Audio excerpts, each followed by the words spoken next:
তাহলে 18 নম্বর অঙ্কে আমার কি দেওয়া আছে ভাইয়া? cot a plus tan B by cot b plus tan a প্রমাণ করতে হবে কি cot a plus tan B. এই অঙ্কটা খুব মজার একটা অঙ্ক।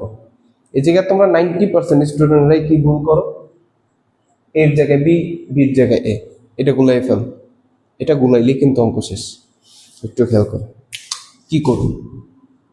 দেওয়া আছে কি লেফট হ্যান্ড সাইডে cot a plus tan B, cot b plus tan a। একটু খেয়াল করেন তো ভাইয়া, সবগুলো আমরা ভাঙিয়ে দেবো। ভাঙলে কি হবে? cot a সমান সমান কি লেখা যায়? cos a by sin a plus tan B সমান সমান কি লেখা যায়? sin b by cos b। খুব সাবধানে করবেন, এই বিটা যেন ভুল না হয়। তাহলে cot b সমান সমান কি লিখতে পারি ভাইয়া? cot b সমান সমান লিখতে পারি cos b by sin b plus tan a কে কি লিখতে পারি? sin a by cos a। এতটুকু বুঝতে পারছি? বুঝতে পারছি? যদি বুঝতে পারি তাহলে কি হবে? যদি ভগ্নাংশের যোগ করি তাহলে sin a into cos a লসাগু। তাহলে sin a থাকবে না, ভাগ গেলে থাকবে কি cos a। সরি, এই দেখছো ভুলে গেছিল। তাহলে sin a ইন্টু কি cos b।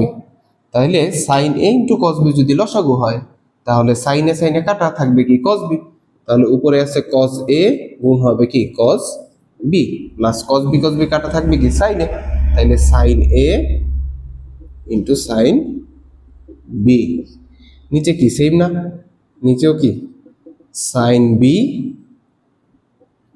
নিচেরটা লাল রং দিয়ে করি, sin b